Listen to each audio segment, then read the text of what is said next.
దేవుని సంకల్పంలో ఉన్న వ్యక్తి చాలా జాగ్రత్తగా ఉండాలండి. దేవుని సంకల్పంలో ఉన్న వ్యక్తి చాలా జాగ్రత్తగా నిలవాలి. ఎందుకంటే వాని మీద శత్రువు యొక్క కన్ను తీక్షణంగా ఉంటుంది. నిజం నేను చెప్పే మాట. మోషే దేవుడికి కావాలి, అదే మోషే సాతానుకు కూడా కావాలి. తల్లి ఒడి దగ్గర నుంచి వెంబడిస్తూనే ఉన్నాడు.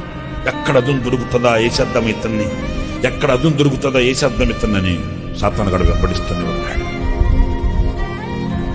మరి ముఖ్యంగా ఈ రోజుల్లో ఇలాంటి పరిస్థితుల్లో నేను మీతో చెప్పగలిగింది, దేవునికి నీవు కావాలి, దేవునికి కావలసిన నీవు చాలా జాగ్రత్తగా ఉండాలి.